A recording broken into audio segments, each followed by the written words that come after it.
What can I do? DC League of Super Pets.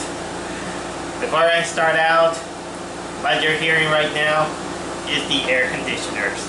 I mean, we're still in summer, it's still hot, and the things are getting so hot that it even affect me in my health. So that I decided that every time there's a really hot day, I hope you don't mind the air conditioner at this point. I mean, it keeps the room fresh. At least it's the least I could do, especially when talking about DC League of Super Pets. Oh my god, I was dreading this moment, I'd say. This movie, I was dreading it since the first time I saw the trailer, and I wasn't surprised that the eponymous protagonist, Crypto, the super dog, was gonna be voiced by a A-list actor just like Dwayne "The Rock" Johnson. But then more trailers came, and the more I've seen the trailers, it got worse and worse and worse. But still, it is kind of like my hobby that I must watch a movie even if I know it's gonna be bad. You know, I can't live on just positive movies because that wouldn't be fair. It wouldn't be fair to, be calling myself kind of like a bit of a critic if I just stick only with what I like. For the most part, I would say. I could have easily skipped this one, but no, because I love animation, I go with it. But that story, not much. I know about some of the background. Crypto, the super dog. I knew him from this early Superman show, in which there was a segment called in which it involved Clark Kent when he was younger, and he was known as Superboy. And this is where he had as his assistant or sidekick to Crypto. There's also the early 2000s animated series, Crypto the Superdog. I like the designs of this one. I like some of the stuff, and I rewatched a few episodes before this, and I must admit that show, well, there's some things that doesn't hold up. It didn't age well, but still, I like some of the things that they did to it. And by the way, that show also gives credit that it also stars Streaky, the super cat. Because I don't like Hollywood being so biased against cats a lot of time. And Streaky is probably one of those moments in which you can showcase a cat being a hero for at least to compensate the millions and millions of cats becoming villains. But now I just went to this, and considering how you saw me, how I felt with this movie, I was right. This movie was shit. DC League of Super Pets was really bad. Mind you that I know I've seen worse, but this is another one of those Warner Animations movies that it's just bad. I just see it bad, and the terms that is lazily written is really cringy in many aspects, especially kind of like the first act. And it was just kind of like one of those paycheck movies that they just like, hey, DC is getting as popular as Marvel, more or less. So let's build an animated series based on the League of Super Pets, which honestly, in the continuity of the DC comics, they exist. They do exist. It's not, and as cheesy as it sounds, it doesn't sound too bad. Oh, but speaking of that, I remember that I went early to the screening of that movie, and you won't believe it. There also planning to have this HBO Max series, which involves sentient cars, but the cars of the Batman, the car of Batman. Imagine giving a personality and a sentient ego to the Batmobile, the Batbike, and all the imagine like Pixar cars, but this time there's superheroes in the case of Batman. So I just got surprised that not only we had that movie about super pets, but now we got supercars and they're alive.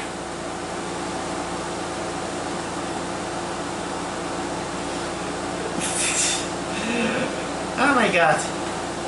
The lengths that the producers do in order to appease or appeal the younger demographic. And by the way, now that I said that,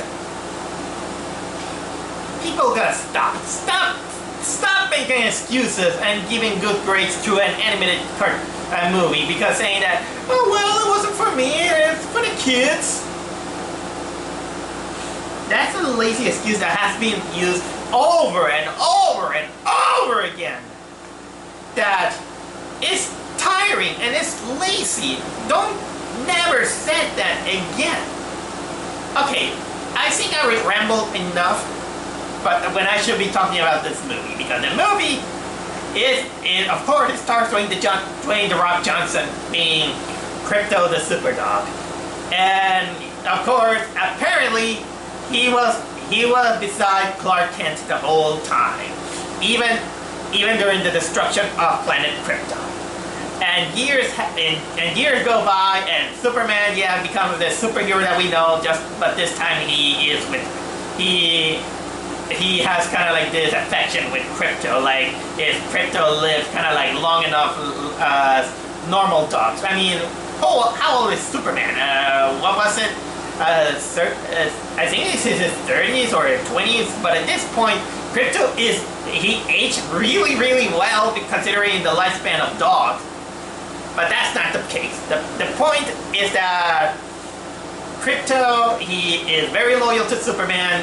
He does things together with Superman. He saves the day together with Superman.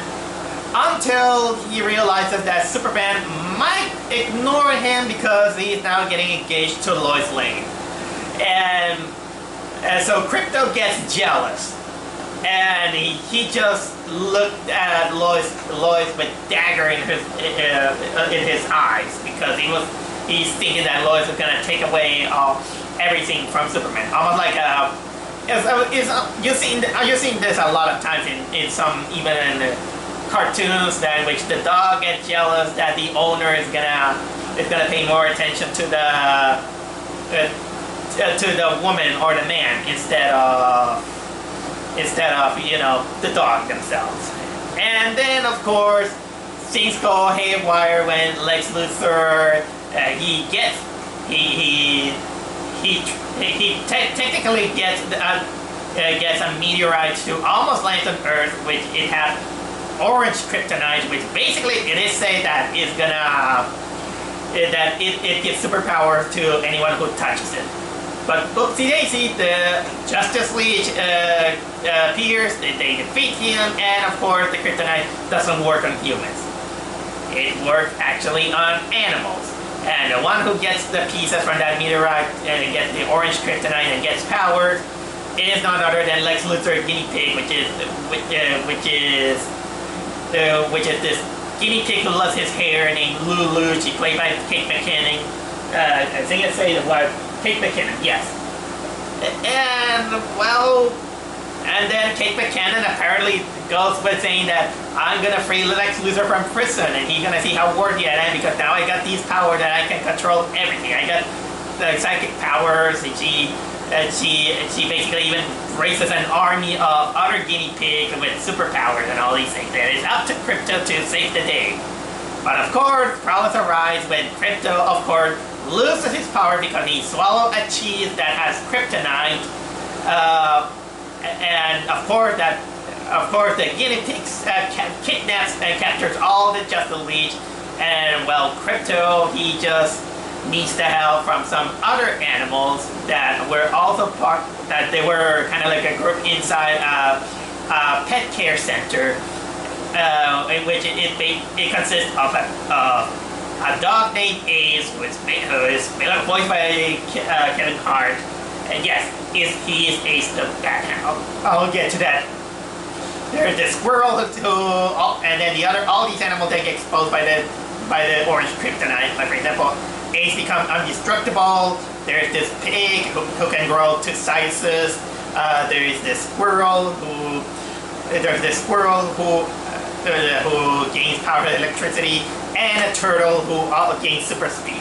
I mean, but here's the thing: I can get a pet care center having at least a pig or what was it? Any dog, any cat, a turtle. I'd be fine. But what pet care center has a squirrel? Tell me, who? A squirrel? Which one? If you know one, please let me know. Okay, getting out of the way. Voice acting, very basic, I'll say. You can tell that it's just Dwayne "The Rock" Johnson being Dwayne "The Rock" Johnson, Kate McKinnon being Kate McKinnon, being Kevin Hart being Kevin Hart. Nothing very special. No. This is the reason why I think that it's not exactly a good idea having an all-star cast just doing voices when we got voice actors who can modulate their voices and give a personality. I mean, who are the characters we have? We got, of course, Diego Luna playing the squirrel, Chip. Natasha Lyonne as the turtle. Vanessa Bayer as the pig. John Krasinski plays Superman.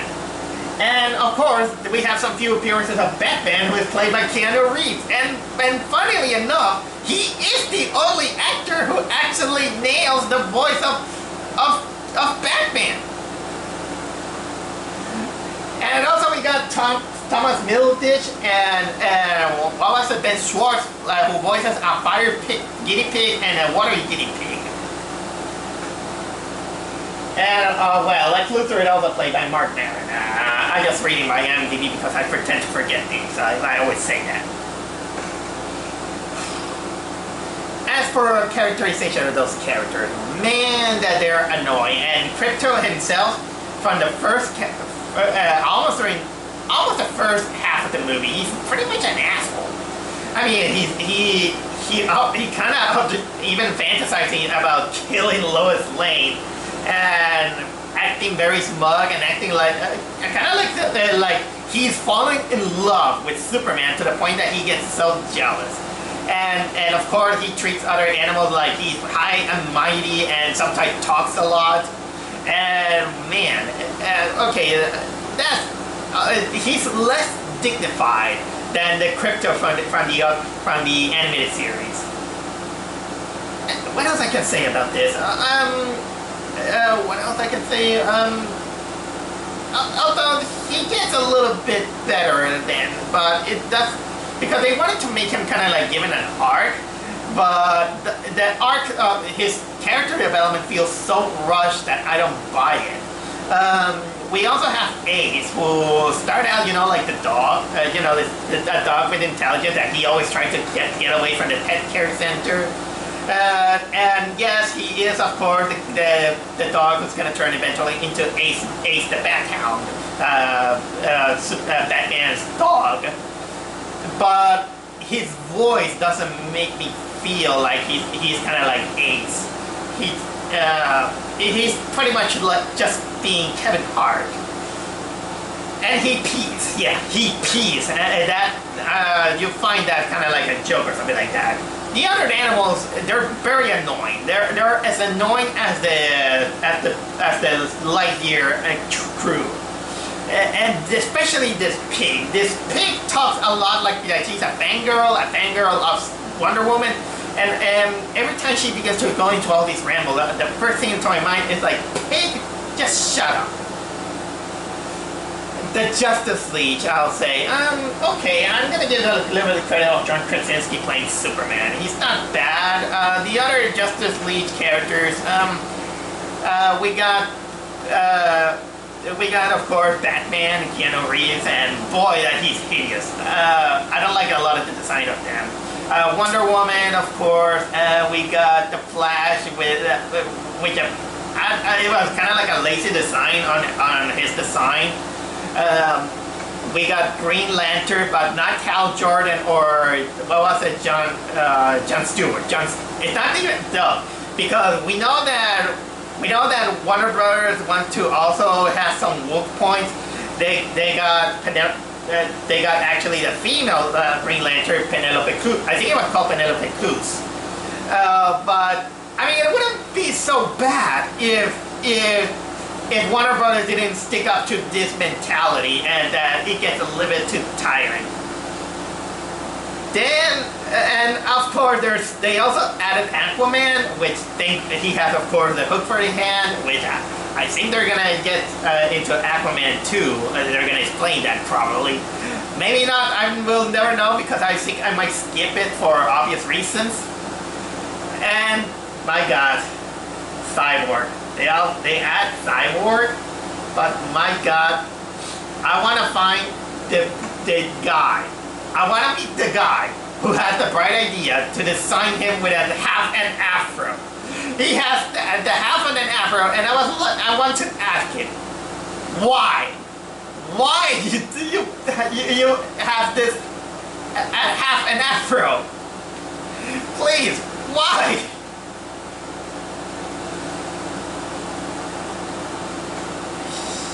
Alright, there's Kate McKinnon, of course, playing as the villain. Nothing much, nothing much. He just kind of like just being the villain. Oh dear, you know what? While I was talking about the Justice League characters, I was a little bit at the same time talking about the animation style and everything, in which it's not exactly, how can I say, great. And honestly, yeah, it looks good for, you know, for animated film's sake. Nothing grand, but honestly, yeah, I'm not exactly keen on these designs. At least Crypto is fine, I'll say, and I like to give it a little bit of credit. Young Clark Kent and Young Crypto was cute enough, but I'm not exactly very fond also of the design of both Ace and Batman. I think Batman, they made him a little. They kind of took literally the word edgelord out of him because he looks too edgy. How I gotta say. Yeah, and I already talked to you about what I felt about, you know, Cyborg and his half afro, which I don't know. If somebody please, if someone can make a fan art of that version of Cyborg, but instead of the, you know, make him kind of like the afro collar, make him kind of like clownish, it's gonna be ridiculous. And now I'm imagining something like that. Jeez. Yeah, the animation is not that great, I'll say. Cinematography, mostly I'll just say more about in the aspect of the storytelling that is very basic. I've seen a lot of these movies that, you know, the typical story of a pet who, well, doesn't who is jealous of technically the fiance of the fiance of its owner, and of course the owner is like, man, you know what? Maybe my dog needs new friends, and there it is. Crypto meets someone who, well, doesn't get along in the first time, and then they la-di-da become friends because they have to stop at kind of like a common goal. In this case, guinea pig with superpower who wants to get the approval of her owner, like Luthor. And well, that also comes up a little bit of the theme, because again, I already say that Crypto was kind of sounding like an asshole, and a lot of the character moments that this movie has is pretty basic rush character development. Sometimes there are characters who practically kind of learn their lessons with just one sentence or one joke, and doesn't feel kind of like earned, and because they just want to say that, okay, we gotta wrap this up all over and over. And in this case, I also want to center about the jokes. The jokes are really cringy and lame. I already told you, and you saw the trailer, that it has Ace the Backhound P. And there is a little bit of jokes that probably people might think that they laugh, but I felt mostly insulted, considering that I am kind of against that kind of thing. Is that 3 times the turtle kind of says kind of like a swear word, and randomly you hear the beep sound, and I was like, what? What was the point? I mean, it only does that 3 times, in which the turtle is gonna say, oh, this is a piece of beep. And and people find it funny, and I was like, was that supposed to be a joke? The show wasn't even self-aware for that. I mean, if the turtle kind of constantly beep out a lot, and making it kind of like 10 times, I will get that. I will understand the joke. That will make it a little bit funnier, because it's kind of like a turtle with a potty mouth. That will have been great, but you only use it 3 times, and in not good timing.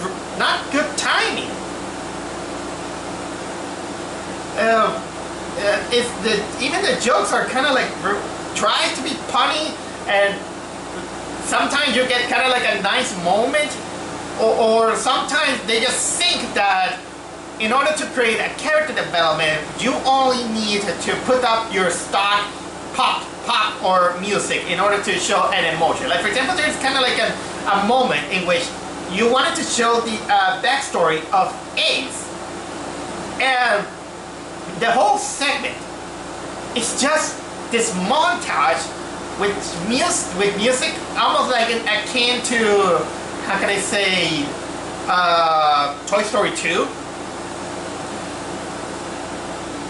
And because the moral was there, but it didn't felt, like earned. It felt like just rushed for, a kid-friendly audience. Please,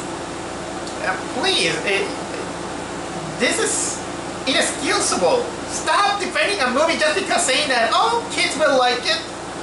Kids like everything. They don't know better. And you as an adult, you should show no responsibility of what's in there.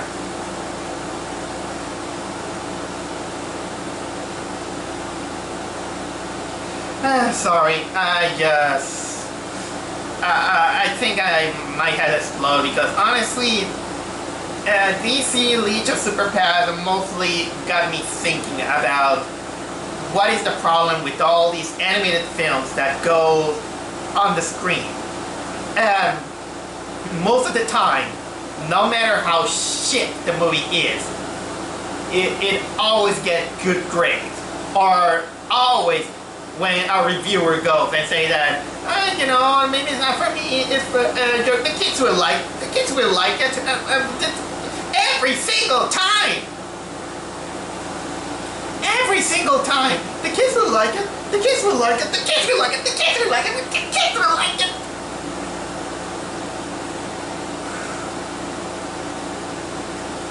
Calm myself. Calm myself.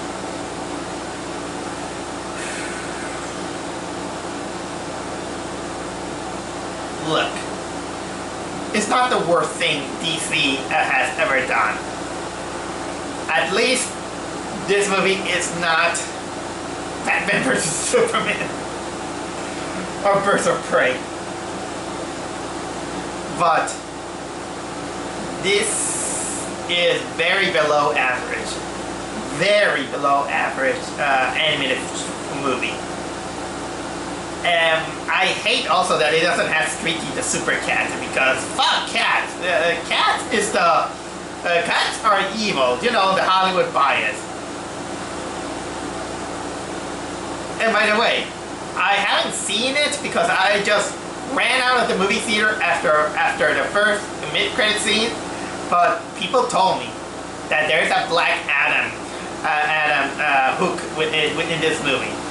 I mean, Black Adam, really, because Dwayne Johnson is gonna play Black Adam in the upcoming Black Adam film. I mean, I want to know something. For the sake of, I'll give this in advance. Why Black Adam? They want to portray him as a hero, because from last I heard, Black Adam is technically a villain. Black Adam is technically the nemesis of Shazam. Oh, by the way, I saw the trailer of Shazam, Fury of the God. It looks cool. I want to watch it because so far Shazam is one of the best DC comic movies that I have seen. But honestly, DC leaked just Super Pets. The best way I can describe it is that it's basically the big showcases some of the biggest problem in reviewing animated cartoons, in which no matter how lazily written or cringy are the jokes, or some of the weird decisions that they make, no matter how much you try to rip them off, it will always come with a shield by saying that it's a kids film, kids will like it, kids will like it. That's not fair. It's not fair for any animated cartoon, not even involving cute dogs, cute cats, and everything and all these things.